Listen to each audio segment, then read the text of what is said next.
And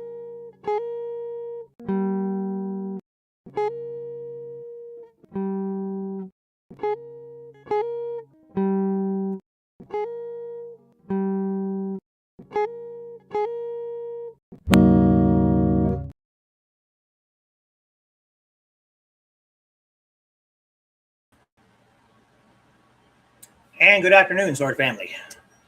We are finally back after 3 weeks. First, Foxy came home and I wanted to spend time with her. And then last weekend was my nephew's birthday and we had a barbecue. And so I've had some very active weekends since the last time you saw me on the 6th of this month. But barring any kind of emergency or any, unforeseen circumstances, we should be back to our regular schedule of Teahouse. Excuse me. Teahouse on Saturday, game stream on Monday. I hope that everyone is enjoying watching Jade Empire, because it really is. I mean, it's a 20-plus-year-old game, but when it came out in like early 2000, for that time, it was a fairly revolutionary kind of game. And it comes from the same company, BioWare, that does Knights of the Old Republic. And I really think when it comes to RPG-style games, at least ones that I have played, because I haven't played all of them, obviously, I still think that it kind of stands alone in that the setting is Asian. The combat you actually have to do yourself. It's not auto combat. You don't just click a button and let your character go. No, you have to fight yourself. And I think the story is really compelling. And I've been really like biting my tongue to keep from saying things that will give away the plot of the story. Because I have played through Jade Empire, I don't even know how many times. I played open palm characters. I played closed fist characters. I played lesbian characters. I played characters in polycule relationships. The only thing that I cannot do, and I've mentioned this before, is I cannot romance Sky, who you just met in the last episode, as a male character. I can romance the women as a female character and have a lesbian relationship, but I can't romance Sky as a guy. I don't understand. I'm doing the same thing that I'm doing when I'm romancing other characters, and it just doesn't work. So maybe when we play through it again, because we are going to play through it again, maybe when we play through it again as the closed fist character, maybe I'll like take advice from the women in the chat on how to romance Sky and see if we can. Because one of the things that you have to do in that game, and this is a little bit of spoilers, but whatever. You have several opportunities to talk to your followers.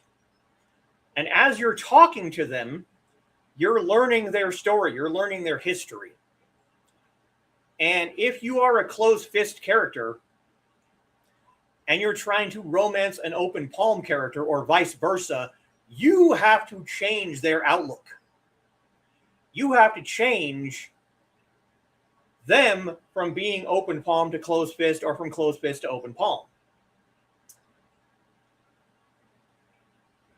And maybe it might be easier to romance two evil male. I don't know. But it'll be interesting to see what the women in the chat tell me to say to romance Sky. So we are going to be missing Carl and Donna tonight. They are having dinner with the future mayor. So that's going to be not a lot of fun. But hopefully, well, I'm pretty sure that Trey won't be around because I'm pretty sure she's still a night walker right now.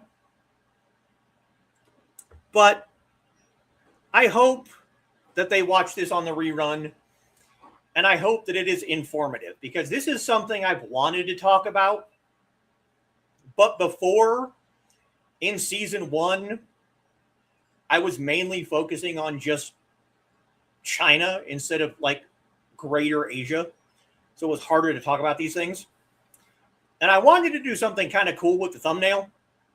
I have several different writing styles in a notepad, and they're all Asian, and they all say Teahouse. And we're going to try and talk about as many of these as we can before we run out of time, and where they came from and how they came about. So we're going to go ahead and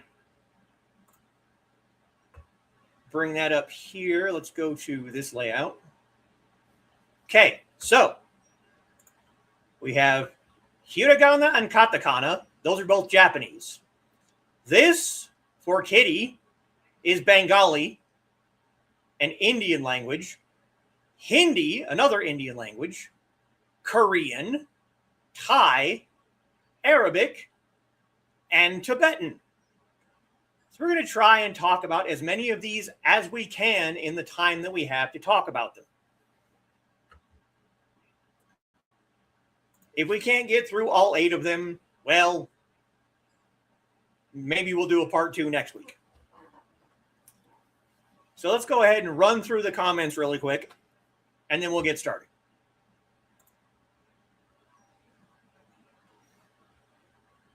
So, first through the door at 4:22 p.m. is our own Foxy. Welcome one and all to this evening's Tea House. Tonight, as we'll be discussing some of the writing systems of Asia.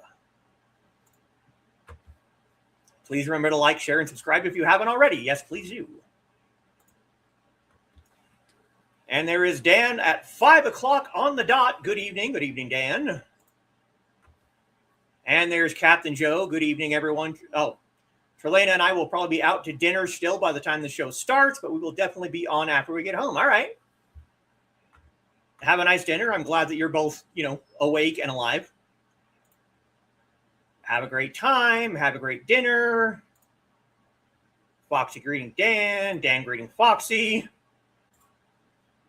Ready for the info drop. Oh, boy. Yeah, we'll see. And hi from Kitty. Hello, kitten. Hi, Kitty. Fire update for those that want to know. We're still in no imminent danger. Things are planned to grab. Should that change? Yeah, it's not as smoky as it was this morning, but it's still there. Tonight should be interesting. Always ready to learn more things I never understood. Well, I hope so. Should be interesting to know how little I know. Yeah, I actually had to do a fair bit of research myself on this one, because there are things about this list that I didn't even know. So it's going to be interesting. That's the thing, the delight in learning that there is so much more to learn. Absolutely. I do too. I'm always finding new things, and so am I, and I enjoy it that way. Evening, everyone. Evening, Ruby. Glad to see you. Enough weather, time to concentrate on writing systems. Greetings to Ruby. What's up, sword people from Midnight? And greetings to Midnight, and greetings to Midnight. And Donna is joining us. Hey, all. Hello, Donna. Hey, Donna, how was your day? Very good. How was your day? Mostly relaxing, so not bad, yeah. Notice the vast difference between different alphabets. Yep, symbols are radically different. Well, that's the thing. They are different. That's the point. Like, there are, God, I think there are like several hundred, if not 1,000 different writing systems just in India. You know, there's Bengali, there's Hindi, there's Sanskrit, there's I can't even list them all. But they're all different. Like if you look at Bengali, it has kind of, can we switch these over? No. Okay. If you look at Bengali, it has more of like a cursive kind of, to me. That might not be for everyone, but to me, Bengali looks more cursive, while Hindi looks more like boxy.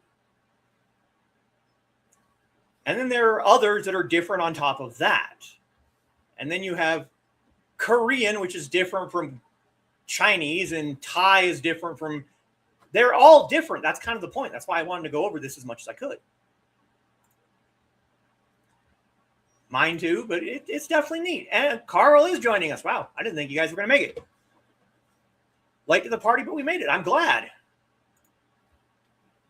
Actually, daylight today rather than almost night dark at 5:45, yeah. And greeting to Carl. All right, so we're going to start with Chinese characters. And there's a reason for that. And that's because the Chinese writing system became the basis for a lot of these other systems. So the Chinese script, the Chinese writing system started in the Shang dynasty, which is from 1600 to 1046 BCE. So around 1200 BCE, you find oracle bone inscriptions that were carved into ox bones and tortoise shells, and they were just used to record divinations. That's why they're oracle bone inscriptions. And at the time, they were more pictographs. So you had a picture that represented a word or a thought, much like you see in Egyptian hieroglyphs. That's kind of what you had with oracle bone inscriptions. And you also had ideograms, which are, you know, pictures that represented a thought. And bone script kind of evolved into ghost script, which I actually have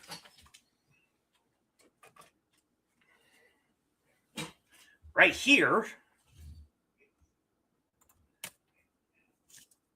This is ghost script. This is an old Chinese character in ghost script for the word sword. This is just, all of this is just sword, just one word. You can see the handle and the guard. The blade is up here. This is ghost script. And then ghost script kind of evolved into just the Chinese written language.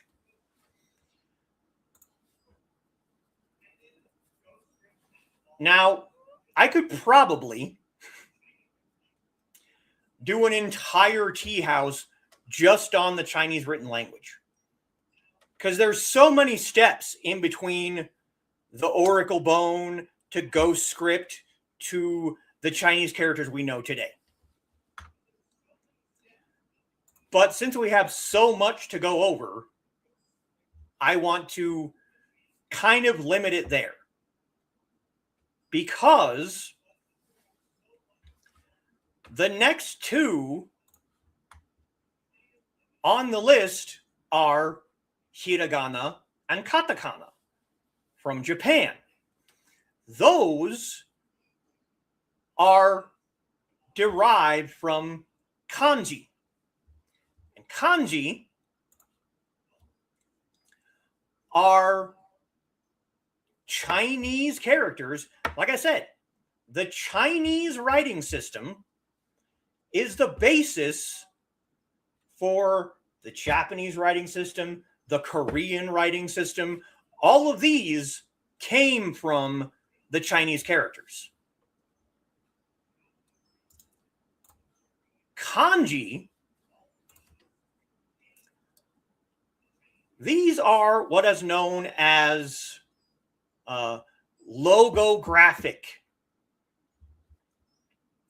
Logographic are written characters that represent a word or a thought. They're called logographs. You could also call them pictographs.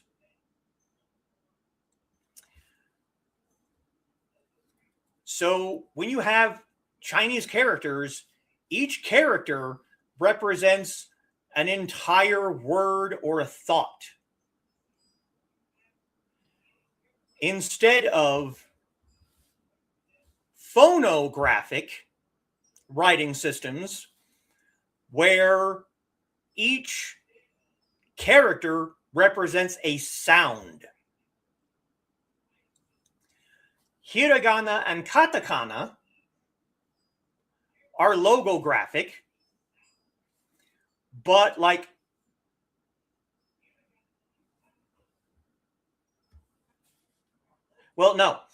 kanji are logographic, but the hiragana and the katakana are phonographic, where each character is a specific sound.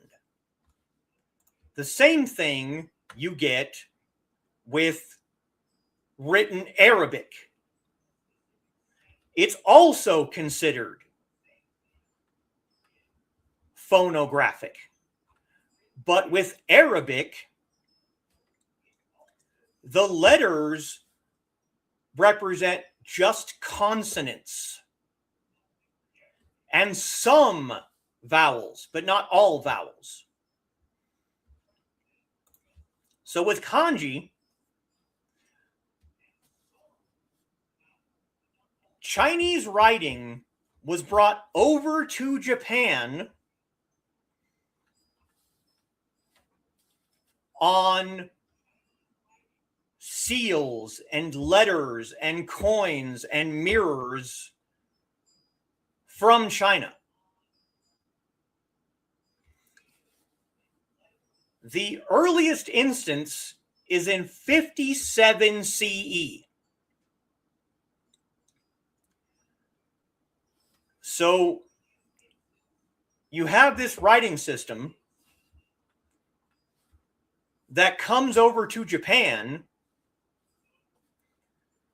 and the Japanese language at the time didn't have writing. It was all spoken. So they introduced Chinese characters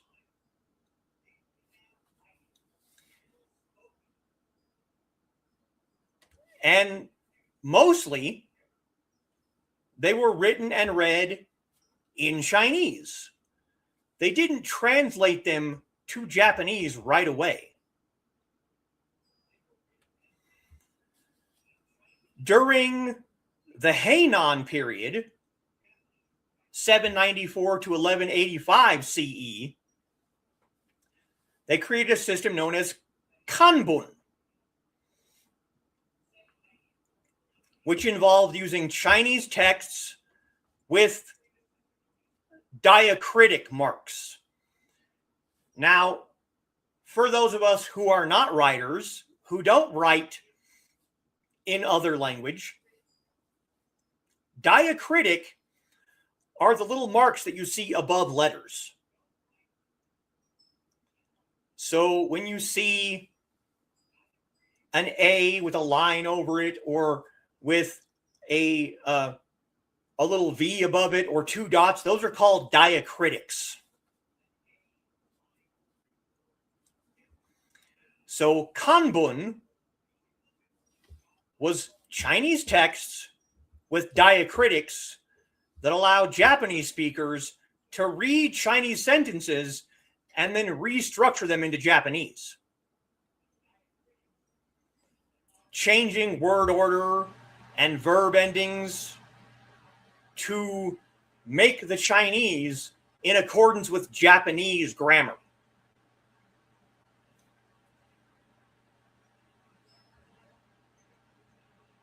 Around 650, a writing system called Manyogana evolved that used Chinese characters just for the sound of the character. Manyogana evolved into hiragana. So this started as Manyogana, then became hiragana.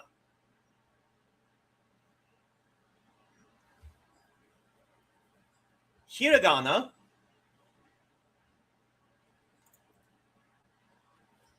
was also known as the lady's hand. Women wrote in hiragana. Most of the writing in the Heian era was written in hiragana. Katakana, or this one,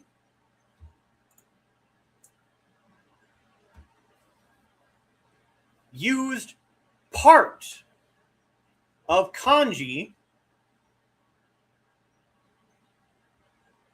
and it kind of morphed into katakana. Students took Manyogana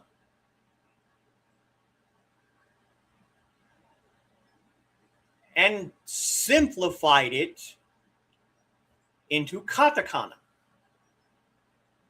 But hiragana and katakana both descended from kanji. Kanji is the Japanese reading of Hanzi, or Han characters. The writing of the Han Chinese. So the Japanese writing system, kanji, hiragana, and katakana, all three of them are descended from Chinese characters. That is why I started with Chinese, because we're going to have to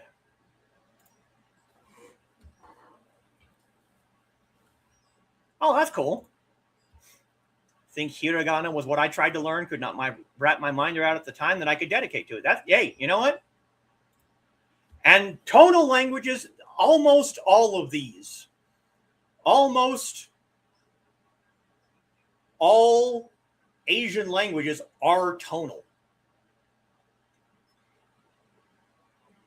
There's a show I want to do in the future, and it might not even be an entire show. It might be a short form video that I want to do about a poem in Chinese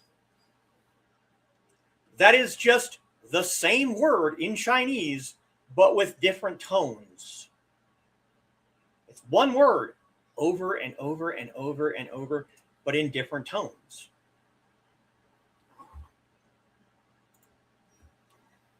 Almost impossible to lip read a language that is tonal. This is true. The mouth moves with a very subtle difference depending on the tone used. It can be done, but I bet you have to be a genius. Yeah, it's like the difference between saying ma and ma. If you mute me and just try and look at my lips, ma, ma, ma, ma, ma. It doesn't look any different to me. It sounds different. I can hear the difference. Yeah, exactly. So can we bring up another? I think I can. Okay, maybe not. Okay, we're going to have to do this the old-fashioned way then.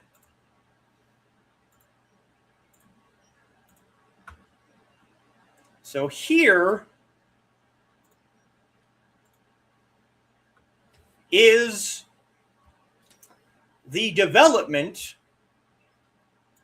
from the Chinese character to the Manyogana to the Hiragana. The top lines are all Chinese characters. The middle lines are the Manyogana, and then you have the Hiragana underneath. So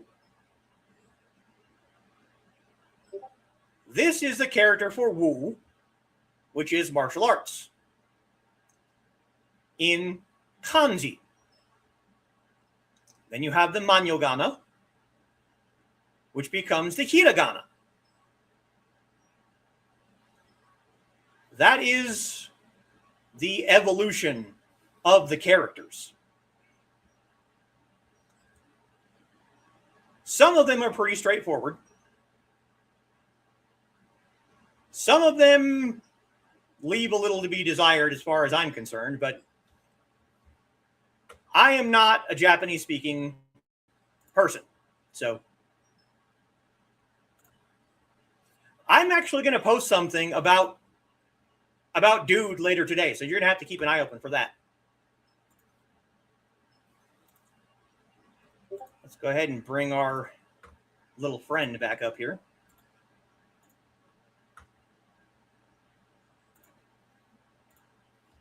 Oh yeah, you can see the evolution in the characters. And it's the same thing with traditional Chinese and simplified Chinese. It's just a faster way to do it. Yeah, you will see some of them for Mahjong, it's true. A lot of the numbers and some of the characters pop up on Mahjong, yeah. All right, so we're already 30 minutes in, so we're gonna try and run through some of these other ones.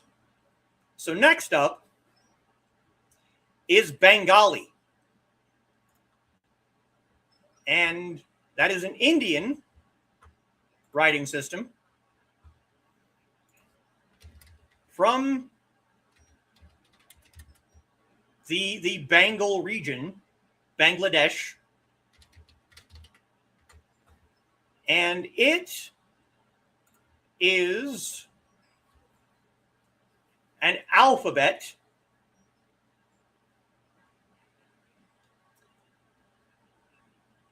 It is the fifth most commonly used writing system and is the sole script of Bangladesh.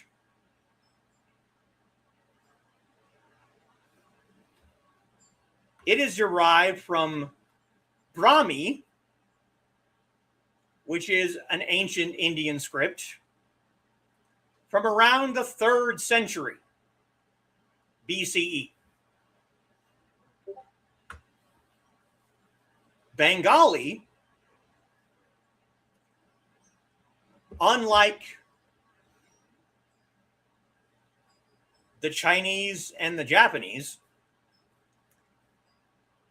is divided into vowels, diacritics, and consonants, and punctuation marks.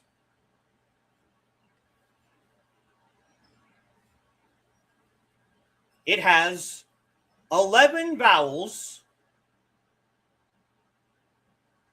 and the 11 vowels represent 6 of the 7 main vowel sounds of the language, along with 2 vowel diphthongs.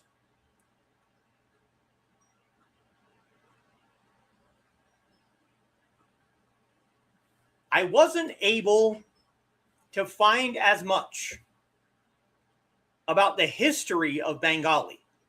You can find a lot about the system itself, but most of what I could find is that it's derived from the Brahmi script. It is written from left to right, much like the English writing system, left to right, up and down. Chinese and kanji are written up and down, right to left. Do I have? I think I do.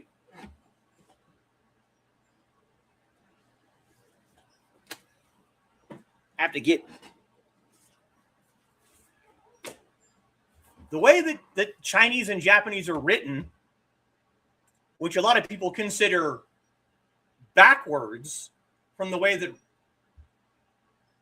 yes, Bengali is absolutely beautiful. I love it. And it is rounder than Hindi. That's why I said it looks cursive to me, where Hindi is boxier. And Mahjong is a great teacher for numbers. This is true. When you get a book in the West, the spine is usually on the left-hand side. This is your front cover. This is your back cover. The words are written left to right, up and down. This, okay, I screwed up. I already screwed up. The spine should be on the right-hand side. In this, spine is on the right-hand side. This is your front cover. This is your back cover. It is written up and down and right to left. So reading this page, if you tried to read it the Western way, you'd start up here, and this is the end of your first sentence. You would be confused as hell. You would not know what is going on. You have to read it up and down. So this is the start. That's the end of the first line, then back up to the top. Bengali is written left to right, up and down, like English is. Writing Chinese characters is left. Well, that depends. Because when you're writing, you're not supposed to have your hand on the page. If you've ever seen like old Chinese dramas, when they're writing, their hand is above the paper. They usually have the other hand holding their sleeve out of the way so they can write. So if you're writing left-handed, actually, I think that'd be an advantage. I think writing as a left-handed person would be an advantage because you're starting on that side. You're starting at the far edge and you're just writing down. Hey, Dave. What's up, Dave? Yeah, I think left-handed would actually be an advantage writing Chinese characters. Lots of greetings for Dave. Hopefully Pro will pop in today. But yeah, that's kind of all I could find about the Bengali alphabet.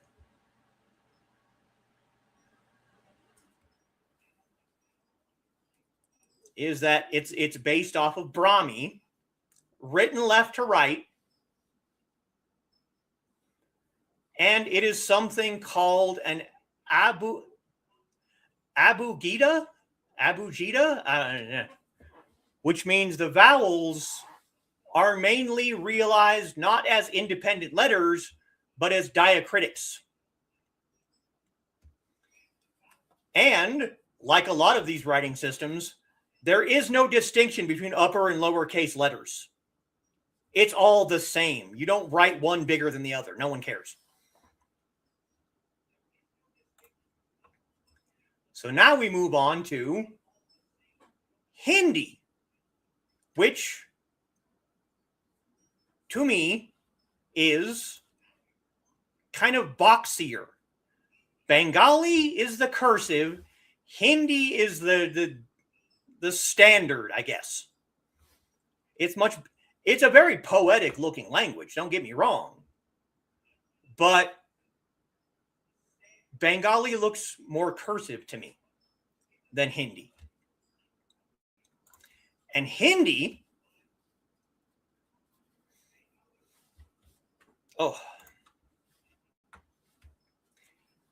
is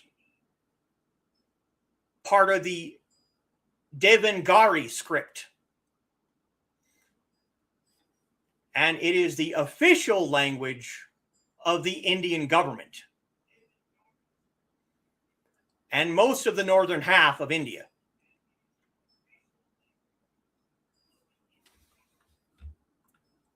If you look at Hindi and Sanskrit, if you look at Hindi and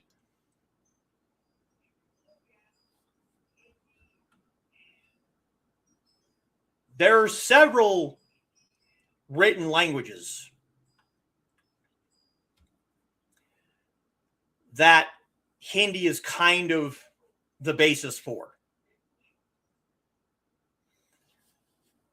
But Hindi was borrowed from Persian. The Persian Hindi, meaning belonging to India.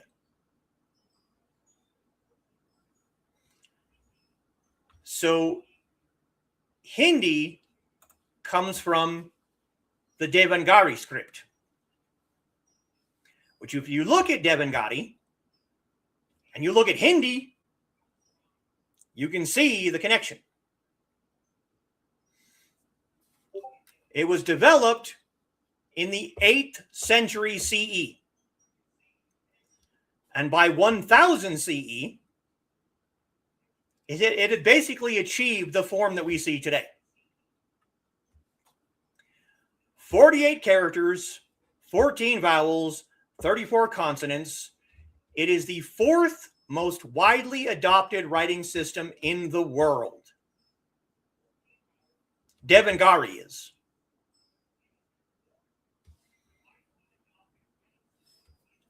Unlike the Latin alphabet, just like with Bengali, it has no case. It doesn't have a lower upper case. It is a unicameral or unicase writing system.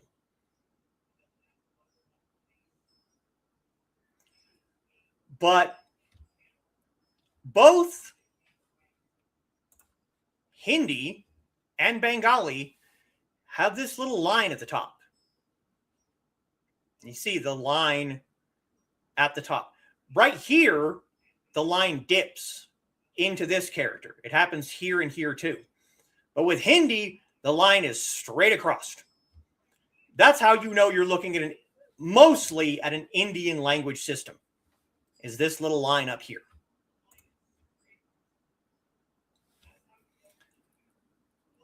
That runs along the top of the script. It is called, and my Indian speakers are going to have to forgive me on this because my Indian is not great. But it is called a Sirorekha, I think. Sirorekha. That's the line. But in some scripts, the characters will go above the line and connect to the next character. That happens in Hindi sometimes.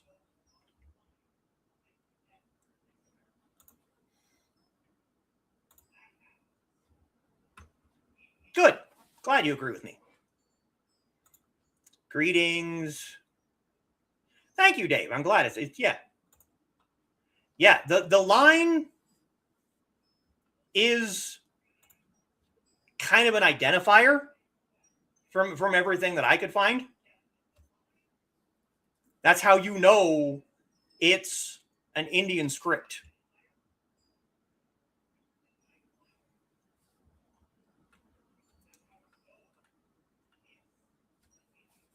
Devangari is also part of the Brahmic scripts. India, Nepal, Tibet, these are all part of the Brahmic family. Sanskrit is one of the oldest written Indian languages. From the 1st to the 4th century CE.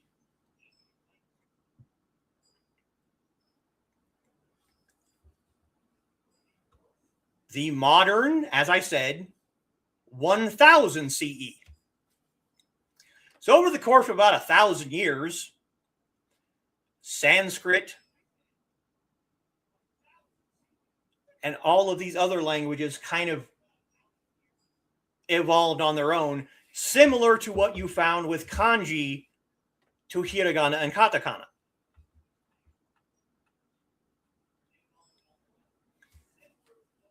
Devangari or Nagari was in regular use by the 7th century and fully developed by the end of the first millennium.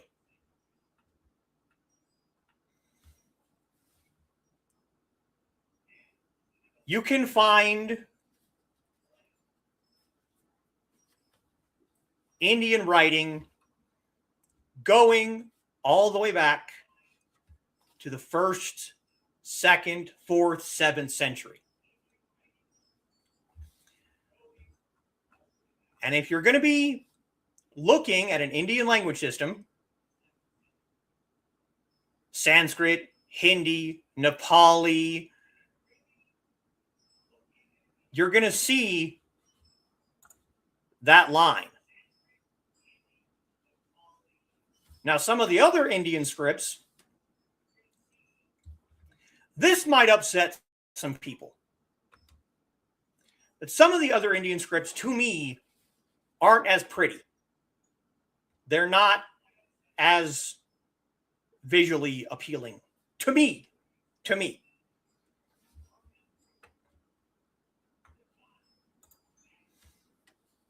Be glad you didn't want to teach us about cuneiform. Yeah, no, nope. Cuneiform.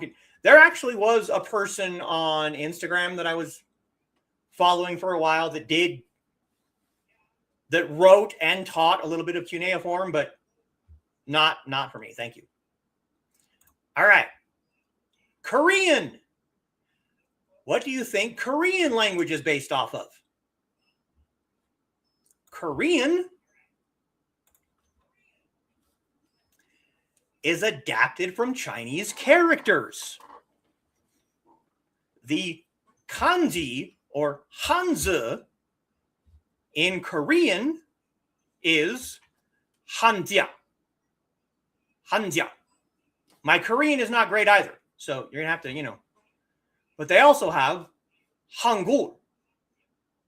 Hangul is kind of the more modern evolution of the Hanjia. 9th century Korean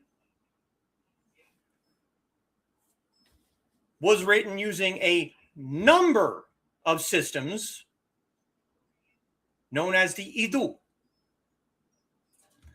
Idu was developed during the Three Kingdoms period of Korea to write the Korean language using Chinese characters.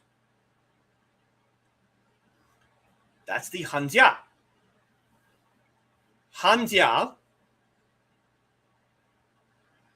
represented native Korean words as well as Chinese loan words.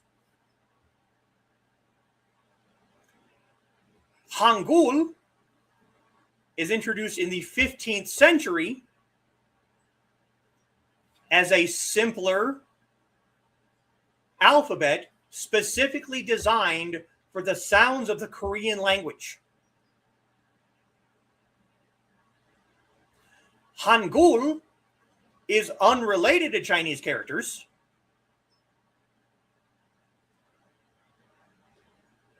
but developed from Hanjia, which Hanjia is just the Hanzi or the kanji of Korea.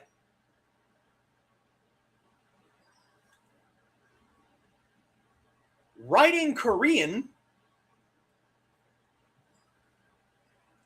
you can mix Hangul and Hanjia, and most Korean speakers will still understand your writing, your written language.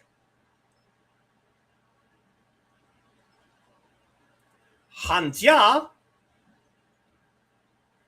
is still used in North and South Korea, and it is required to learn in North and South Korea. But most people write with the Hangul.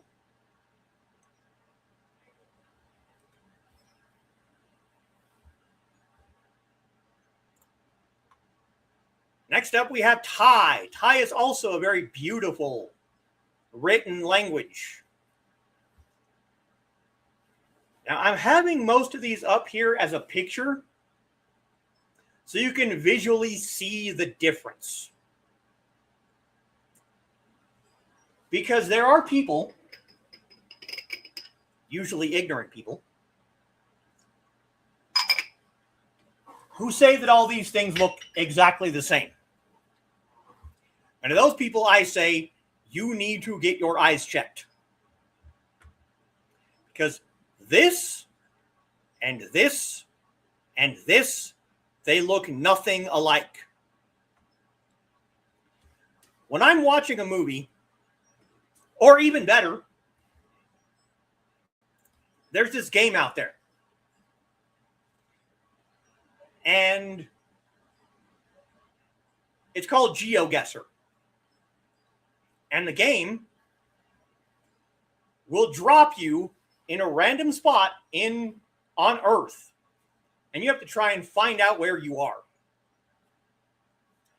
If someone were to drop me in GeoGuessr into an Asian country, and I was able to see a sign written in the native language, I could at least tell you what country it's in based on the written language, because they're all vastly different.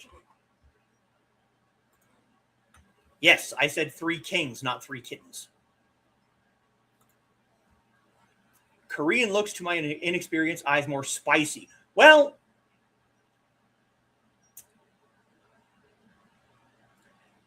if I'm going to be talking about the difference between Chinese, Japanese, and Korean, okay? Chinese is sharper. You know, it has a lot of sharp edges to it. Korean is more square. You're going to see a lot of circles in the Korean language. Japanese looks more cursive. Like you look up at the hiragana here. It's more like fluid. Thai characters look a little like Tolkien's Elvish. It's entirely possible. Oh, don't even get me started on Greek. Hebrew kind of came from Arabic. Kind of. We're not going to, yeah. But the Thai language is obviously the script of Thailand. And that is another Abugida.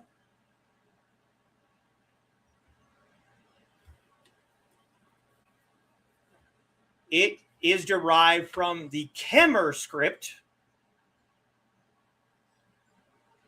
the official language of Cambodia. It's also used, Carl, in a lot of Buddhist imagery in Cambodia and Thailand. So if you go to like a Buddhist temple in Thailand, you're going to see a lot of Thai script.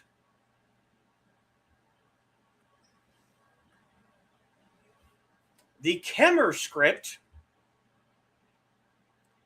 is rooted in the Pallava alphabet, which is a branch of Brahmi. Again.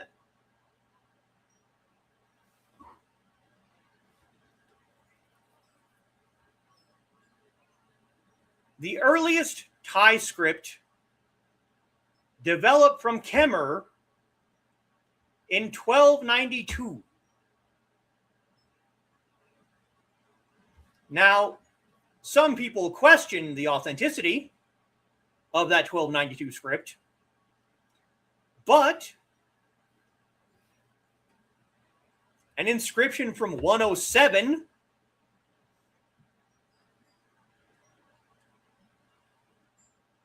shows 1219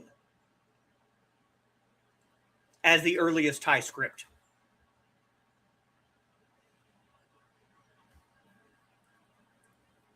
So, once again, Brahmic, Thai. If you look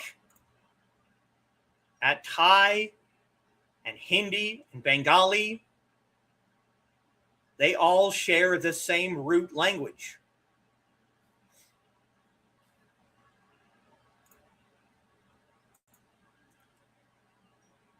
Thai, to me, is more separated than some of the other languages. You know, you can see spaces between letters. They're not connected at the top like Hindi and Bengali.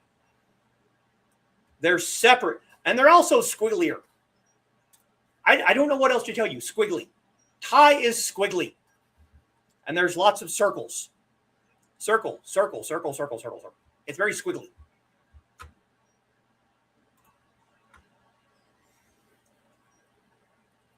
Now we're going to try and get through Arabic and Tibetan. If we go over, we go over. It happens. But Arabic is the second most widely used alphabet in the world. The first most widely used is Latin. Latin script is what we use. Latin, Roman script. It's based off the Latin alphabet. We use Latin script. Arabic is just below us.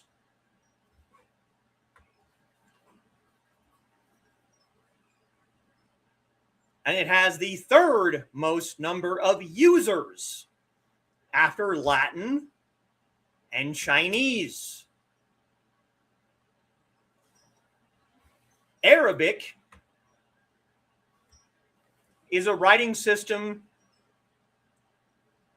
known as abjad. Again,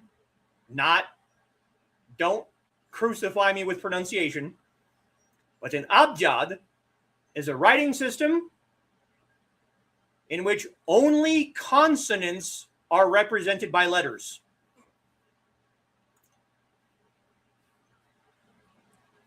So the vowels are inferred unless they're represented by diacritics. So Arabic are consonant only, and the vowels are inferred unless you have diacritics.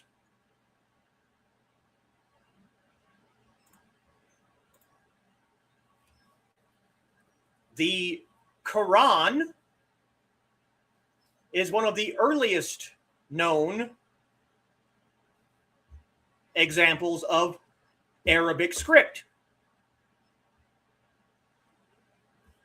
As Islam spread,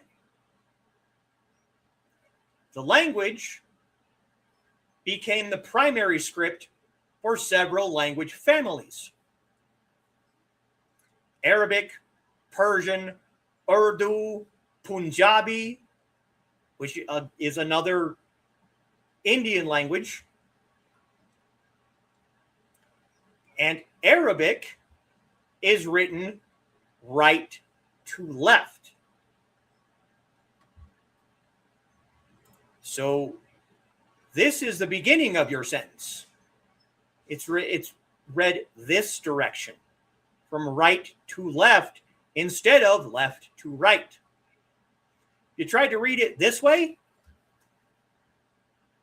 you could maybe do it in a mirror. You could mirror the characters and read it possibly, left to right, but it's written right to left. Again, all of these say Teahouse in the languages.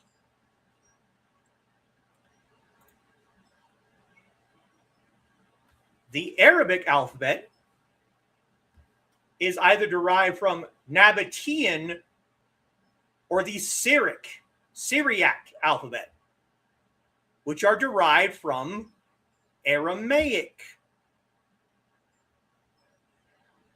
Aramaic is descended from Phoenician. So Phoenician, Aramaic, Syriac, Nabatean, Arabic. Aramaic and Arabic are different languages. They're different alphabets. Phoenician also created the Greek alphabet, and the Greek created the Cyrillic and the Latin. So we, Americans, who are always complaining about Arabic, our language only exists because of the Arabic language.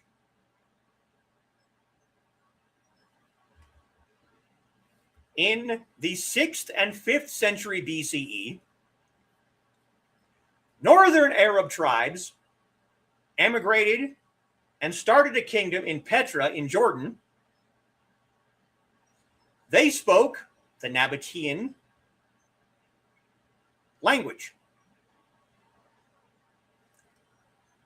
In the 1st or 2nd century BCE, the first known records of Nabatean alphabet were written in Aramaic, because that was the language of commerce at the time,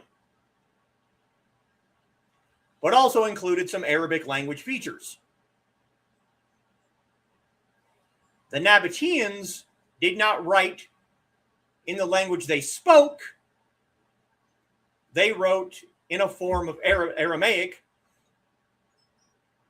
which continued to evolve into the Syriac and the Nabatean alphabet.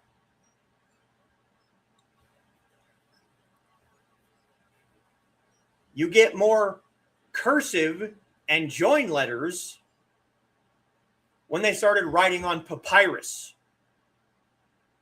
Because if you can imagine trying to write on papyrus with a quill that is sharp, you don't want to be lifting off the page and re-stabbing the page repeatedly. So you start writing in a way that you can write the entire word from beginning to end without having to lift up the quill. That gradually changed into the Arabic alphabet.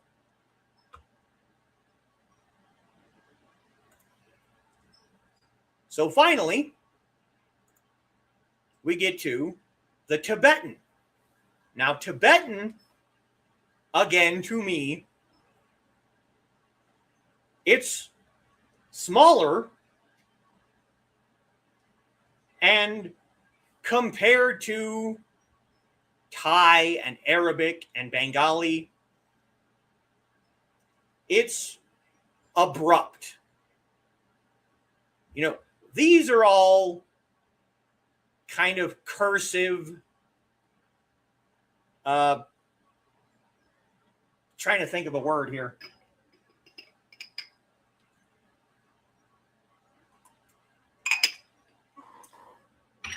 Fluid. They're more fluid languages. Tibetan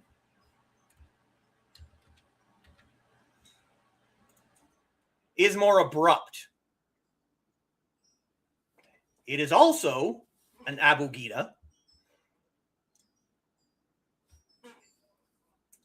forming a part of Brahmic script.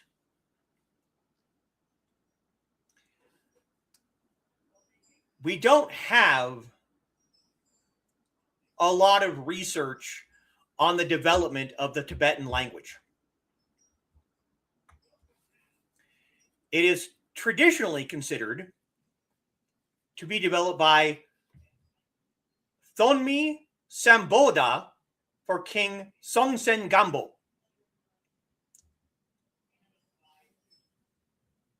You can also find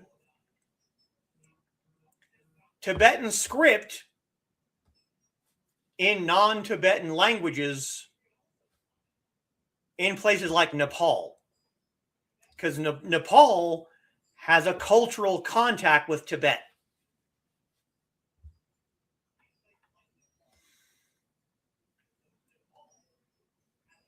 All we really know about the written language is that Songtsen Gampo sent his minister to India to study Buddhism and Sanskrit. And they developed Tibetan from the Gupta script, which was used for writing Sanskrit on Indian continent. Around 620, the beginning of Songtsen Gampo's reign, the king then used this new written language to translate 21 Buddhist sutras.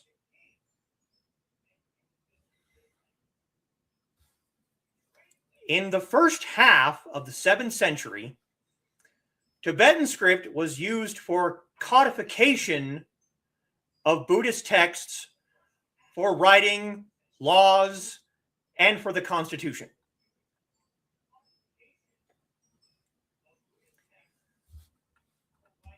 That's really most of what we know about the Tibetan language. A minister was sent to India to study Buddhism and to study Sanskrit, and the Tibetan looked at Sanskrit and Gupta and developed the Tibetan script from that.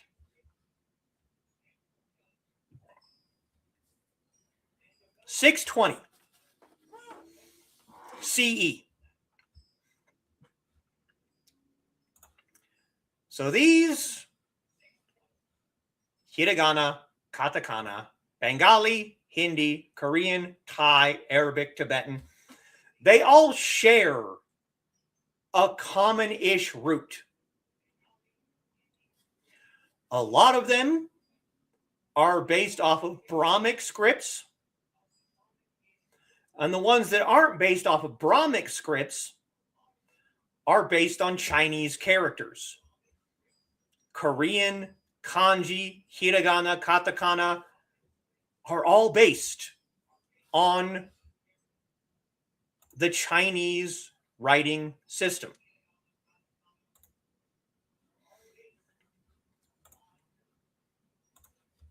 The Chinese, Japanese, Korean, Vietnamese,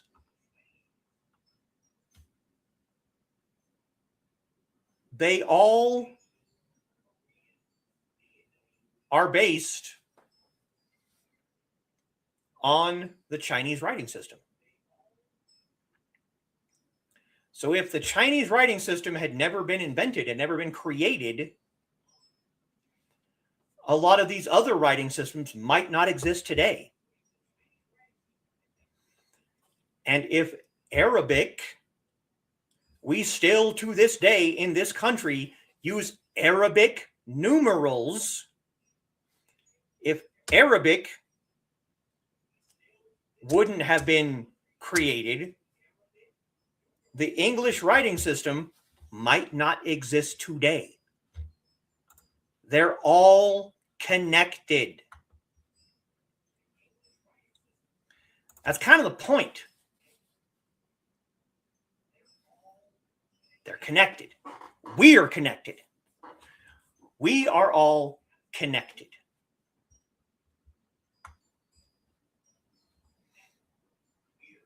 And Arabic is absolutely it's a beautiful written language, and I have to say this.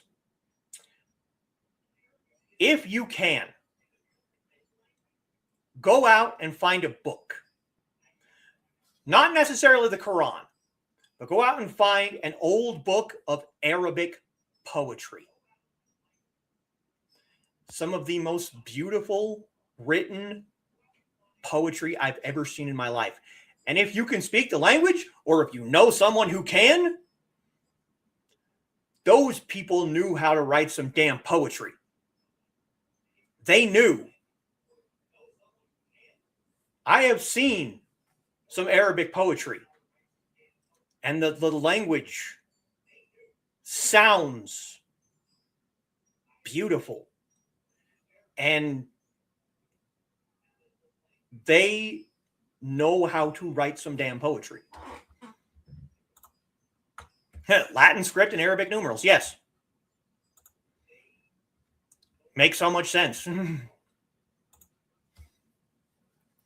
Odd how colleges teach how the sounds of language evolve, but rarely mention the writing systems, which is kind of why I wanted to do this. Because, again, they're all connected.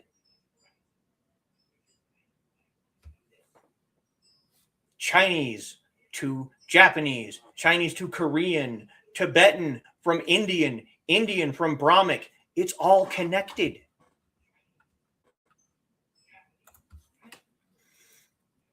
Small world after all, yep. Ooh, I like this. Poll for the chat. Which language do you find most I hate that word. Aesthetically pleasing. Blah, blah, blah, blah, blah.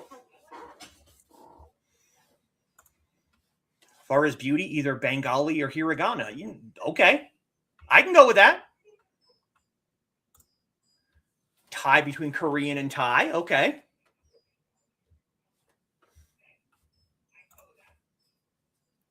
Bit of a sucker for Arabic, but Bengali is pretty too. You're damn right.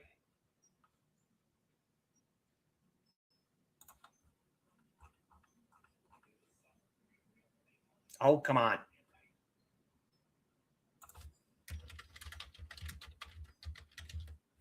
Come on.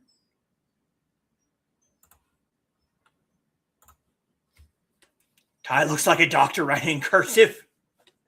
Oh, man. Okay. Yeah. I can go with that.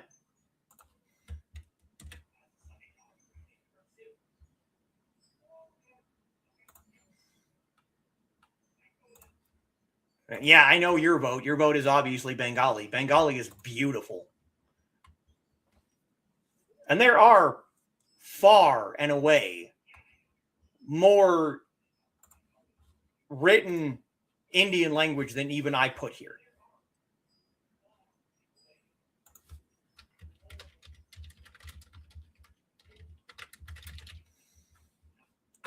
Oh, I did not know that, Donna. That's cool.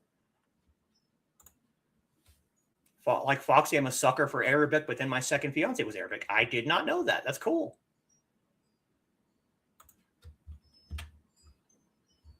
I do love some Arabic, Bengali. I mean, if I was going to rank them instead of just putting them on a list, it would be Bengali and Thai and Arabic would be tied for second place. Then Hindi, Korean,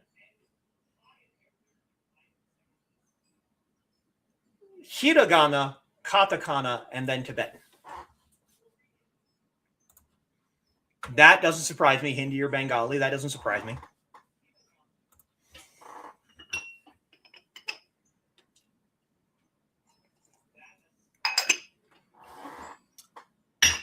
That is very true, Carl.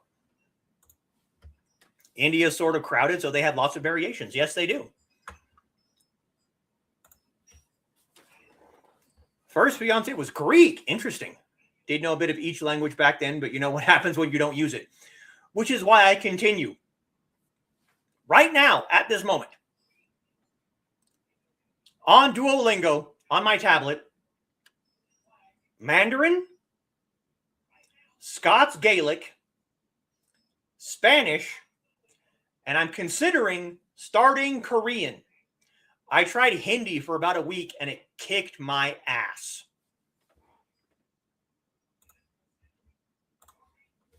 I did Hindi for 1 week and it destroyed me. The actual writing of the characters, it wasn't difficult. But the sounds that those characters made, to my ear, was incredibly difficult to tell the difference. It was kicking my ass. By like the second day, I'm like, can I even still do this? Like, I don't know if I can do this. I did it for 7 days.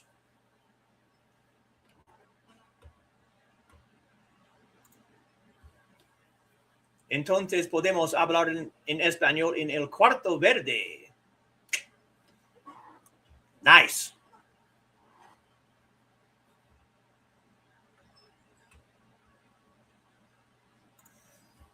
Spanish and Mandarin are more reviews because I did Spanish in middle school and junior high.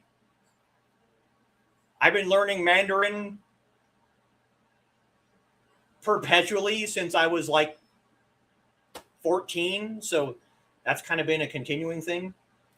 And Scots Gaelic has been recent, and I have Scottish ancestry, and I've also been very, very interested in the Scottish culture, because to me, Scottish culture and Chinese culture are similar while also being incredibly distinct. But you can merge them together really, really easily if you know how. I'm not great at Scots Gaelic yet. But unlike the Hindi, I can understand some of it. And the stuff that I can understand I can use to understand the things I can't.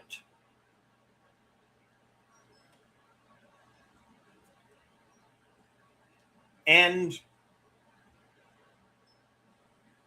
the past, present, and future tenses in Gaelic are similar to the past, present, and future tenses in English. Hey, Rich! Good to see you, man. My family is allowed to wear guns. Here's the thing, Dan. I have spoken to a lot of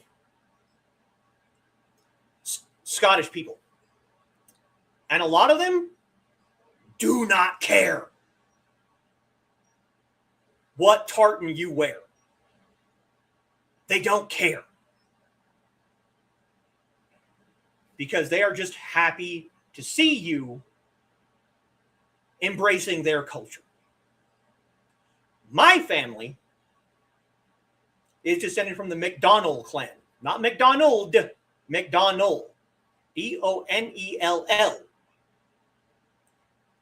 On my fridge back there, I have a magnet with the MacDonald tartan. I could wear that tartan, but I could also wear just about any tartan. Earlier this week, I was looking at kilts because I want to get a damn kilt. I think I would look damn good in a kilt. I want to get a kilt. And I found on eBay a kilt, an official tartan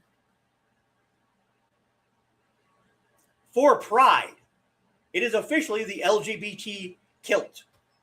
And I would wear the hell out of that, and I don't give a shit what anybody says. Context clues for the win. You're not wrong. My Duolingo was Japanese, German, Swedish, Irish, Spanish, and French. Then I wasn't taking the train or bus anymore. Well, you know. Greetings for Rich. It's always good to see Rich. Nice to see you popping in. Got the legs for it. Well, 2 in a row. Already look good in a red dress, so a kilt would work. Do look good in a red dress, so you look good in a kilt? Yeah. Gun is the clan, my mom's family. It's my paternal line is the Scottish. Not the only one that went there. Well, you know. So, that was a quick primer. If anybody wants more extensive information about some of these written languages, again, Tibetan, we don't have a whole lot on, so I don't know how much more I could do on that, but if you want more information, I can try and go more into some of these individual languages later. But this is just kind of a quick and dirty primer. You know, if you want to learn more, go do your own research. That's the great thing about this. You have the wealth and depth of information in the palm of your hand. You have a computer, you have a phone. You want to learn more about these things? Go look it up. If I said something wrong, come back next week and tell me. Tell me what you learned. I want to learn. I love learning. And I love sharing the things that I learn with other people. Grandmother and mother's family both have Scots. Great minds, dirty minds. Great primer. Thank you, Carl. So, I will be back on Monday for more Jade Empire. You get to learn the fate of Gao the Greater.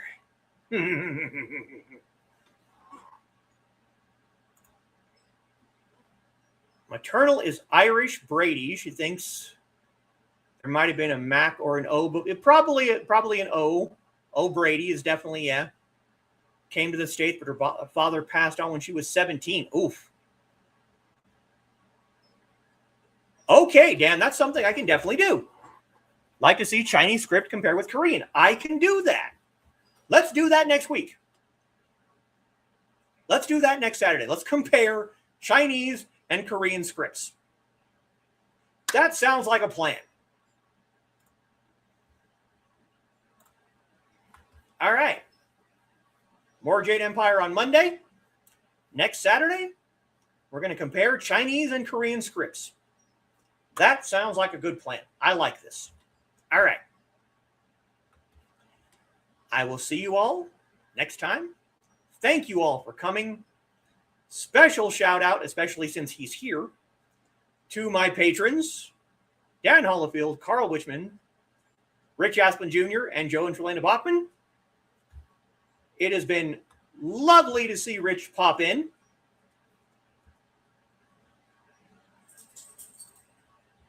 Good night, Donna.